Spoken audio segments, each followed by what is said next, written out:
Bab 2651. 15 menit setelah lepas landas, Charlie hanya memiliki beberapa puluh kilometer terakhir ke tujuan. Menurut perhitungan Vasily, Charlie harus melompat keluar dari kabin setelah 5 menit, dan kemudian menggunakan panduan jarak jauhnya untuk mendarat sejauh 5 kilometer dari tujuan. Jadi dia bertanya pada Charlie, "Mr. Wade, apakah kamu siap?" Charlie mengangguk, "Siap." Vasily berkata kepada Chester, "Mr. Chester, tolong minta kapten untuk membuka palka."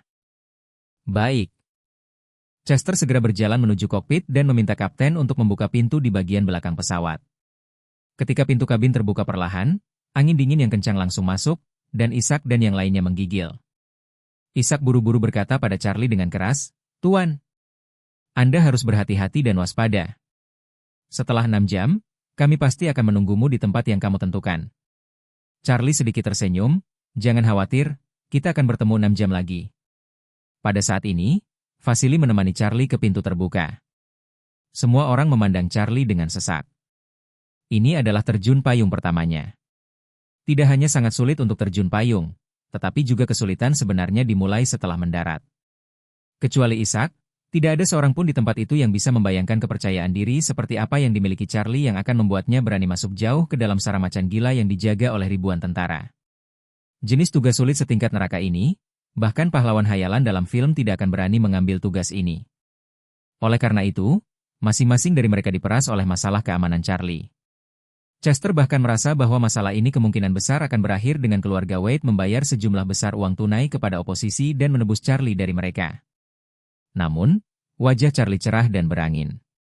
5 menit telah berlalu, dan Vasily berkata kepada Charlie, "Mr. Wade, kamu bisa melompat." Charlie acuh tak acuh, dan berkata dengan ringan, "Tunggu." Vasily berkata dengan gugup, "Mr. Wade, kita tidak bisa menunggu lebih lama lagi. Kecepatan penerbangan kami masih sangat cepat. Jika Anda menunggu lebih lama lagi, titik pendaratan Anda akan sangat menyimpang. Jika titik pendaratan lebih jauh dari basis lawan.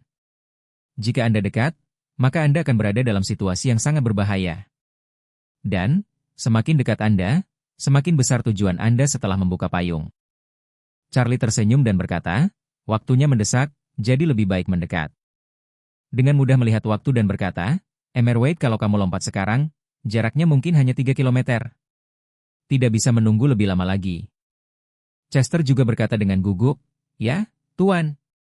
Jika Anda menunggu, Anda akan melompat ke atas basis oposisi." Charlie memandang Vasily dan bertanya, "Jika saya ingin mendarat 1 kilometer dari mereka, kapan waktu terbaik untuk melompat?" Dengan mudah menelan, dan berkata dengan susah payah, "Jika Anda benar-benar ingin mengontrol 1 kilometer atau lebih, maka Anda harus menunggu 30 detik lagi." "Baik." Charlie mengangguk dan berkata, "Kamu membantuku menghitung mundur. Setelah 30 detik, saya akan melompat tepat waktu."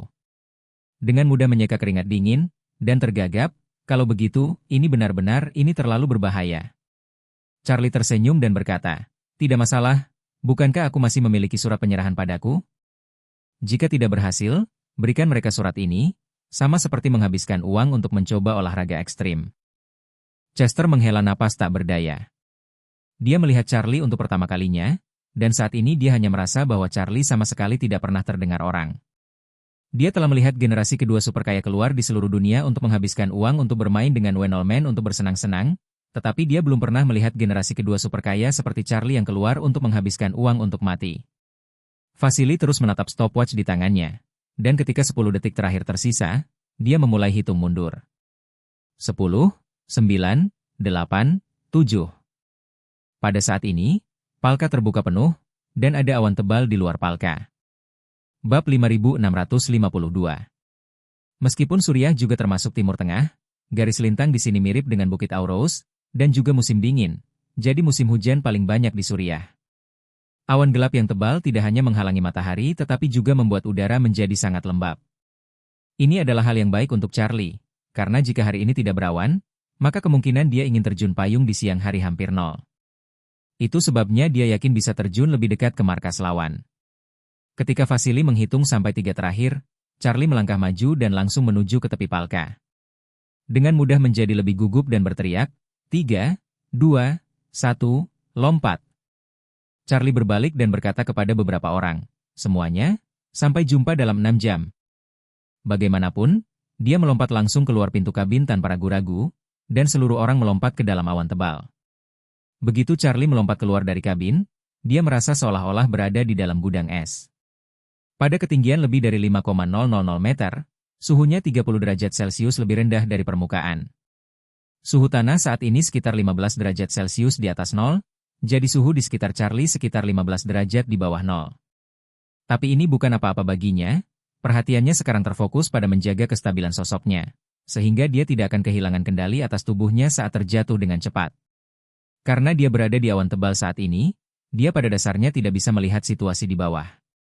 Untungnya, dia bisa mendengar suara Vasily yang mengingatkan, "Mr. Wade, kecepatan dan arah menurun sangat stabil, jamnya sekitar 50 meter, harap simpan." Diperkirakan ketinggian parasut akan dibuka dengan aman setelah 1,5 menit. Charlie berteriak, "Oke, saya mengerti." 10 detik kemudian, tubuh Charlie akhirnya melewati awan.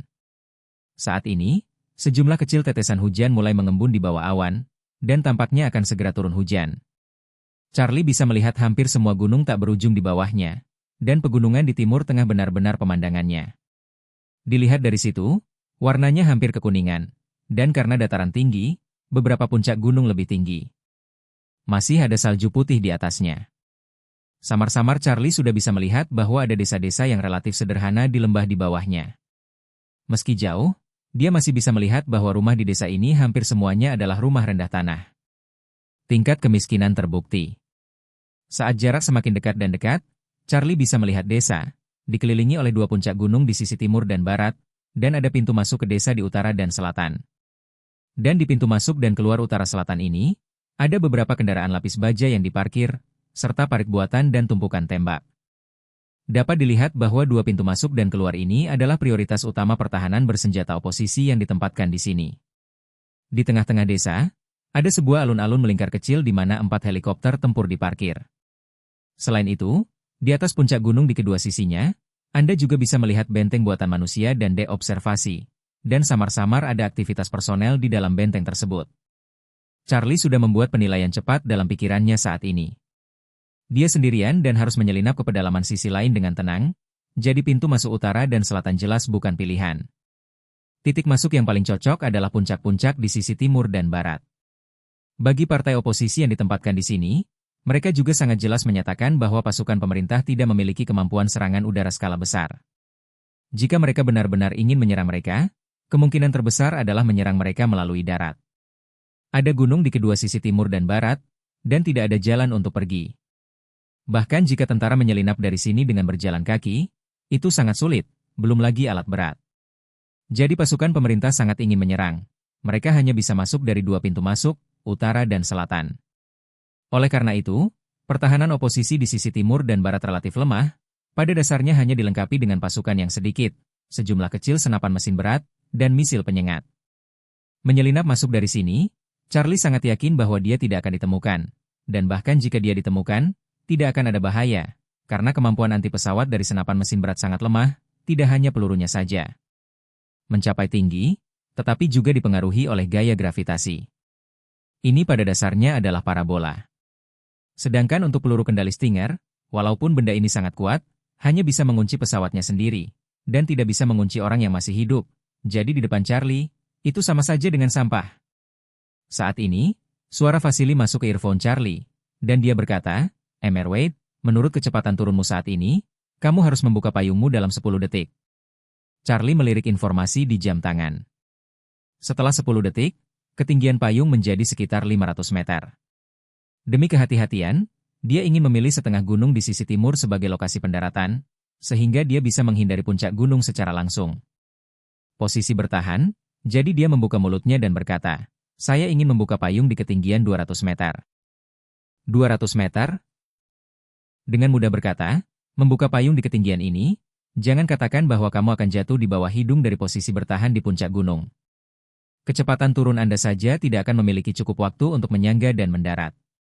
Kekuatan yang ditanggung tubuh pada saat itu hampir sama dengan melompat dari ketinggian 7 atau 8 lantai tanpa perlindungan apapun, itu akan mengancam nyawa."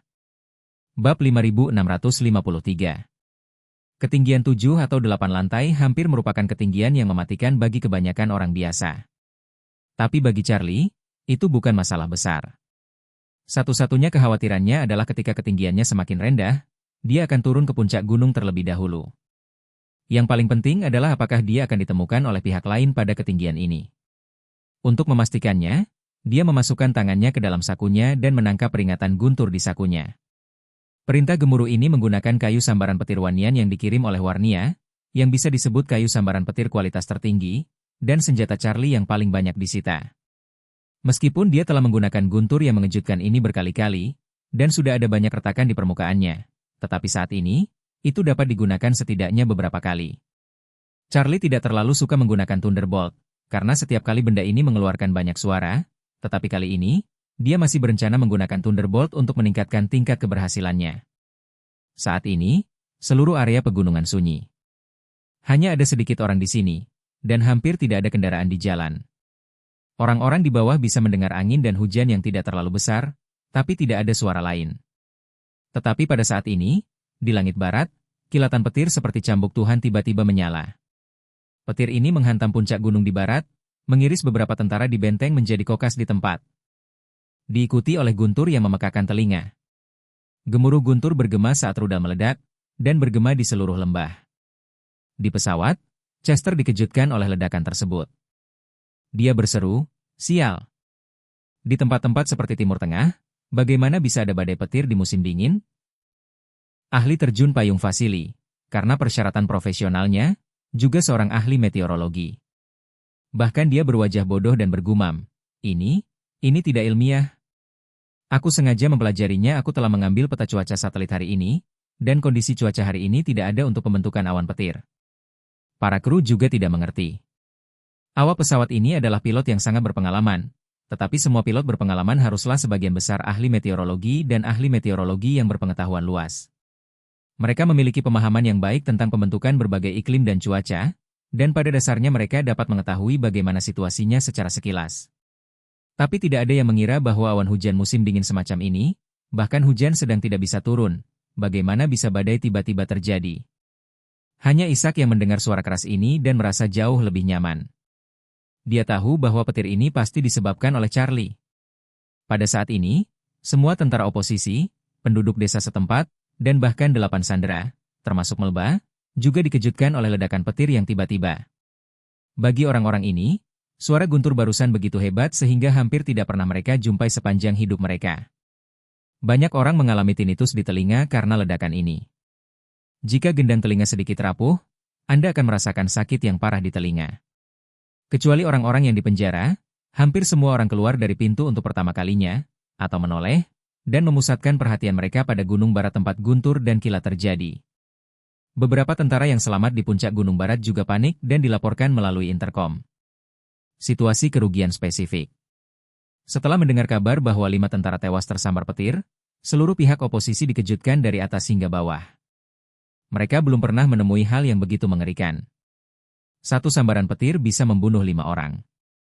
Seberapa kuat petir ini? Sebagian besar tentara mengira itu adalah kemarahan para dewa, dan banyak orang berlutut di tanah tanpa ragu-ragu dan membungkuk untuk berdoa memohon pengampunan dewa. Tidak seperti kebanyakan tentara tanpa tingkat pendidikan, pemimpin angkatan bersenjata oposisi ini adalah seorang intelektual yang pernah belajar di akademi militer.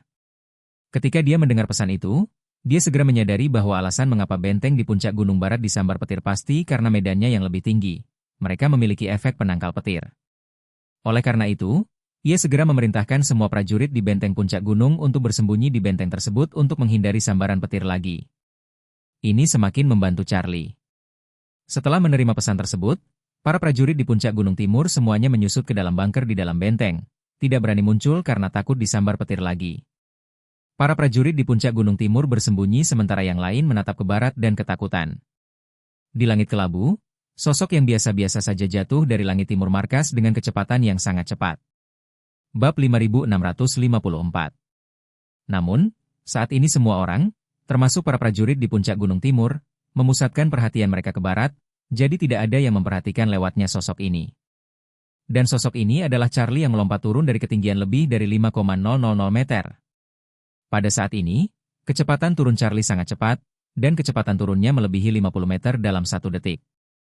Dengan mudah di pesawat menatap data yang diunggah oleh komputer dan berkata dengan nada datar, "Tuan, kecepatan menurun Wei terlalu cepat, dan ketinggian tanah yang tersisa kurang dari 300 meter. Ini jauh di bawah batas minimum untuk pembukaan payung yang aman." Ketika Chester mendengar ini, seluruh tubuhnya gemetar karena terkejut, dan dia berseru, "Biarkan Tuan Muda membuka payungnya." Dengan mudah pulih, dan berseru, "Mr. Wade, buka payungnya. Buka payungnya." Saat berbicara, Charlie telah meluncur di atas puncak gunung dengan kecepatan tinggi dan jatuh ke lereng gunung. Ia tidak terburu-buru membuka payung, karena ia tahu bahwa saat ia tidak membuka payung, tujuannya sangat kecil sehingga sulit untuk melihat dengan jelas. Tapi begitu parasut dibuka, parasut besar akan segera lepas. Dalam hal ini, target akan diperbesar 10 kali atau bahkan puluhan kali lipat. Oleh karena itu, ia harus memastikan bahwa waktu pembukaan payung sesingkat mungkin. Dengan kata lain, dia berharap untuk membuka parasut di ketinggian terendah, dan kemudian menggunakan waktu tercepat untuk mengurangi kecepatan jatuh ke ketinggian yang cukup aman untuknya, dan kemudian menyelesaikan pendaratan dengan cepat, dan kemudian terjun payung segera setelahnya. Landing singkirkan agar ia dapat menghindari deteksi sejauh mungkin. Melihat bahwa hanya ada 200 meter yang tersisa dari tanah, Vasily menyadari bahwa Charlie masih turun dengan cepat, dan menyadari bahwa dia belum membuka payungnya, dan tidak bisa tidak berkata, "Sudah berakhir, ketinggian ini pasti sudah pasti." Tubuhnya akan hancur berkeping-keping. Chester ketakutan dengan kata-katanya. Dia sudah bersiap untuk memberitahu orang tua itu untuk mempersiapkan tebusan dan menyelamatkan Charlie kembali, tetapi dia tidak pernah menyangka bahwa Charlie akan mati karena terjun payung. Jika ini benar-benar jatuh, dia pasti yang harus disalahkan. Tepat ketika mereka berdua panik, Charlie tiba-tiba membuka parasutnya. Parasut besar dilepaskan dari tas payung sekaligus, menyebabkan tubuh Charlie yang jatuh dengan cepat ditarik ke belakang oleh kekuatan yang kuat. Tiba-tiba membuka payung dengan kecepatan secepat itu melambat, bahkan jika rata-rata orang tidak pingsan, setidaknya mereka akan mematahkan beberapa tulang rusuk karena inersia yang besar. Tapi Charlie mengisi seluruh tulang tubuhnya dengan energi spiritual. Bahunya tiba-tiba mengerahkan kekuatan, tiba-tiba menahan kekuatan reaksi yang sangat besar. Segera setelah itu, kecepatan turunnya lebih dari 50 meter per detik, dalam waktu yang sangat singkat, berkurang menjadi sekitar 20 meter per detik. Namun, kecepatan ini jauh dari kecepatan aman untuk terjun payung. Orang normal terjun payung, kecepatan turun saat mendarat lebih rendah dari 6 meter per detik. Tetapi saat ini, Charlie masih kurang dari 50 meter dari tanah. Jatuh dengan kecepatan ini hampir sama dengan jatuh. Untungnya, di jarak 50 meter yang tersisa, kecepatan turun masih menurun akibat pengaruh parasut. Segera setelah itu, Charlie mengumpulkan semua energinya yang sebenarnya ke kakinya, dan seluruh tubuhnya terhempas ke tanah dengan kecepatan lebih dari 10 meter per detik. Vasily di pesawat tidak berani melihat data yang dikembalikan ke komputer, karena dia tahu betul bahwa setelah 1 atau 2 detik, detak jantung Charlie akan turun dengan cepat hingga turun ke 0. Namun, dia tidak pernah bermimpi bahwa ketika Charlie benar-benar berhenti jatuh, detak jantungnya hanya akan lebih cepat dari belasan kali per detik. Dia tampak tidak percaya, dan berkata, "Mr. Wade, apakah kamu masih hidup?" Saat ini, Charlie sudah mulai dengan cepat menyingkirkan parasutnya. Sementara dia memasukkan semua parasut ke dalam tas parasut, dia berkata dengan ringan, "Jangan khawatir, saya telah mendarat dengan selamat." Bab 2655. Mendengar jawaban Charlie, beberapa orang di kabin terkejut untuk berbicara. Pandangan Vasily tentang seluruh orang telah benar-benar diubah, dan dia tanpa sadar berkata, bagaimana ini mungkin?" Meskipun Chester menghela nafas lega, dia sama terkejutnya dan berkata, "Vasily, mungkinkah kamu yang salah menghitung informasi?" "Mustahil," Vasily berkata dengan percaya diri. "Saya telah terjun payung selama bertahun-tahun, dan saya tidak pernah membuat kesalahan dalam penghitungan datanya." Chester mengerutkan kening, "Kalau begitu aku benar-benar tidak bisa memahaminya." Pada saat ini, Ishak, yang belum berbicara, berkata, "Jangan khawatir, kekuatan sebenarnya dari Tuan Muda jauh lebih kuat dari yang kamu pikirkan. Kami akan kembali dengan ketenangan pikiran dan bersiap untuk bertemu Tuan Muda di tempat yang telah ditentukan." Segera, pesawat angkut tersebut membuat lingkaran besar di udara dan mulai kembali ke Beirut, ibu kota Lebanon. Tapi Charlie menyembunyikan sosok dan napasnya sepanjang jalan, dalam waktu tercepat, dari tengah gunung hingga kaki gunung. Akibat awan hujan yang semakin tebal, kondisi pencahayaan semakin parah. Meski baru pada sore hari, namun jarak pandangnya hampir sama dengan setelah matahari terbenam. Kondisi pencahayaan seperti itu semakin mengurangi kemungkinan Charlie untuk ditemukan. Ditambah dengan ledakan petir yang menewaskan beberapa tentara, semua tentara oposisi sedikit gelisah, jadi kewaspadaan di sekitar mereka secara alami sangat berkurang. Pada saat ini, desa tempat kaum reaksioner ditempatkan tidak lebih dari 1 langkah lagi dari Charlie. Dia bahkan bisa melihat lubang peluru yang tersusun rapat di dinding rendah desa tempat tumpukan tanah kuning. Karena seluruh desa terletak di lembah sempit, bangunan desa dibagi menjadi beberapa bagian berbentuk bulan sabit.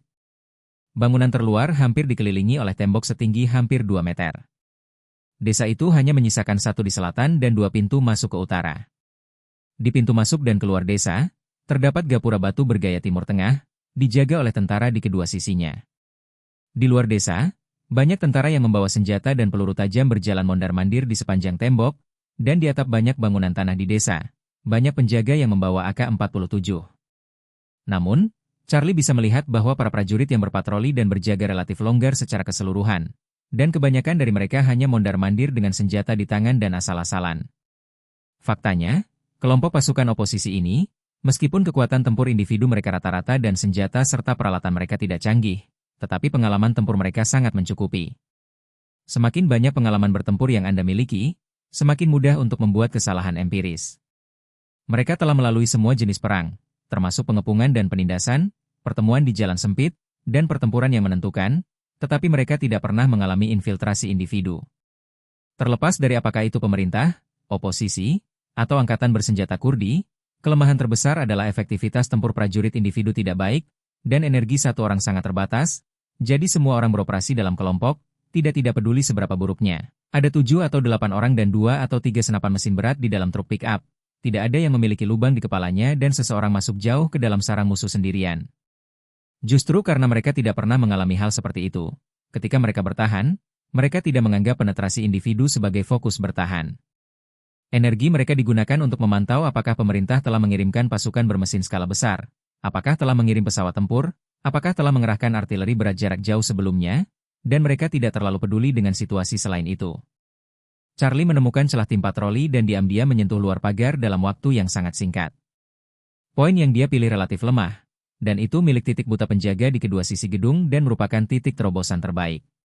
Charlie, yang seringan burung layang-layang, melompat keluar tembok, dan orang itu langsung memanjat tembok dan mendarat di dalam dengan sangat tenang.